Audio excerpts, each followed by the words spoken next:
नमस्कार दोस्तों, आज मैं आपको ज्येष्ठ मास में नित्य नियम से सुनी जाने वाली शिवलिंग सींचने की कहानी सुनाने जा रही हूँ। प्रेम से बोली भोलेनाथ की जय हो, पार्वती माता की जय हो। एक गरीब ब्राह्मण था। वह रोजाना भोलेनाथ को जल चढ़ाता था। उसके पास कोई पात्र न था, इसलिए वह रोजाना दोनों हाथों में और मुंह में पानी भरकर ले जाता और भोलेनाथ के शिवलिंग पर मुंह का पानी और हाथ के पानी से नहला देता था।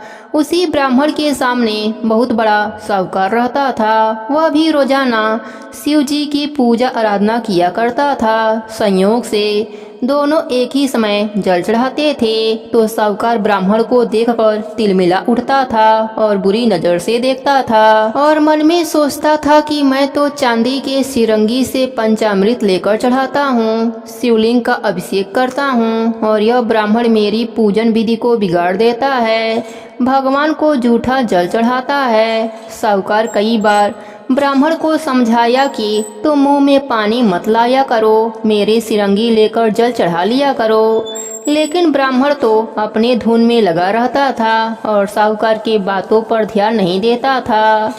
यह सब भगवान देखते व सुनते थे। एक दिन भगवान ने सोचा दोनों की परीक्षा लेनी चाहिए कि किसकी भक्ति सच्ची है। एक दिन ब्राह्मण व साहूकार दोनों एक साथ घर से निकले। दोनों भगवान की पूजा करने जा रहे थे। भोलेनाथ ने आंधी तूफान चला दिया। अब ब्राह्मण तो तूफान से नहीं घबराया और आगे बढ़ गया। साहूकार जैसे ही जाने लगा, उसके थाली में रखी पूजन सामग्री सब उलट पुलट गई। आंख धतूरा, बेलपत्र, चंदन, मोली, रोली, चावल, फूलमाला सब तूफान से नीचे गिर गए। साहूकार तो घबरा गया। सोचा कि ऐसा तूफान आ रहा है, मैं आज मंदिर नहीं जाऊंगा और वापस अपने घर जाने लगा। लेकिन पीछे से वापस देखा कि ब्राह्मण तो मंदिर जा रहा है, मैं भी हिम्मत करके जाता हूँ। साहूकार ने वापस से थाली लगाई और आगे बढ़ा। थोड़ी ही दूरी पर एक सूखी नदी थी। भगवान ने सोचा यह दोनों तो एक परीक्षा में पास हो गए हैं, अब दूसरी मुसीबत करनी चाहिए। तो भगवान ने उस सूखी नदी में बाढ़ चला दिया। अब पानी बहुत वेग से आ रहा था। दोनों नदी के पास जाकर खड़े हो गए। अब ब्राह्मण ने सोचा कि भगवान को जल चढ़ाने का नियम है, उसे नहीं तोड़ना चाहिए। मैं तो बिना भगवान के जल चढ़ाए नहीं रह सकता, मुझे तो जाना ही पड़ेगा। अगर पानी के बहाव में बह भी गया तो कोई बात नहीं, एक दिन तो मरना ही है, तो फिर इस देह का मोह क्यों करें। मुझे सोचना नहीं चाहिए और नदी उस पार मंदिर है तो नदी पार करके जल जरूर चढ़ाना चाहिए। वह तो हिम्मत करके ओम नमः शिवाय का नाम लेकर नदी में कूद गया और गोता लगाता हुआ नदी के दूसरे किनारे पर पहुंच गया। इधर साहूकार ने देखा कि नदी में बाढ़ बहुत तेज है, अगर मैं कूद गया तो पानी के बहाव में बह जाऊंगा। जानबूझकर मौत के मुंह में क्यों जाऊं, मर गया तो पत्नी बच्चे रोते रहेंगे और सारा कारोबार भी समाप्त हो जाएगा। मंदिर की पूजा तो कल कर लेंगे। साहूकार तो मन में सोचता हुआ वापस घर आ गया। अब इधर ब्राह्मण मंदिर के द्वार पर पहुंच गया तो भोलेनाथ ने सोचा कि ब्राह्मण की भक्ति तो बहुत सच्ची है और अब भोलेनाथ को भी मजा आने लगा। सोचते हैं एक परीक्षा और ले लेता हूँ, अगर इसमें पास हो गया तो इसको दर्शन दे दूंगा। जैसे ही ब्राह्मण मंदिर के अंदर प्रवेश करने लगा, भगवान ने मंदिर के छत से पटरियां गिराना शुरू कर दिया। अब धड़ाधड़ पटरियां गिरने लगी। ब्राह्मण ने सोचा अगर एक भी पटरी भगवान के शिवलिंग पर गिर गई तो मूर्ति खंडित हो जाएगी, सारी जनता पूजन करने कहाँ जाएगी।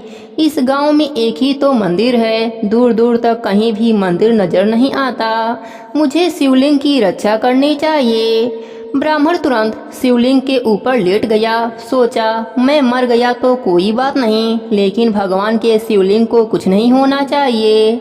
वह जैसे ही शिवलिंग पर लेटा, भगवान ने तूफान रोक दिया और भोलेनाथ ने साक्षात दर्शन दिए और ब्राह्मण को गले से लगा लिया और कहा मांगो तुम्हें क्या चाहिए, तुम्हारी भक्ति से अति प्रसन्न हैं। ब्राह्मण ने कहा हे प्रभु मुझे क्या चाहिए, मुझे तो आपके दर्शन हो गए और इससे बड़ा क्या चाहिए। लेकिन भगवान ने जोर देकर कहा कि नहीं ब्राह्मण, कुछ तो मांग ले।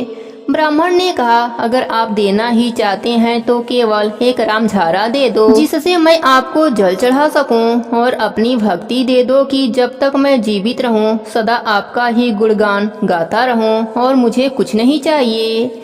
भगवान को हंसी आ गई और बोले, ब्राह्मण तुम कितने भोले हो।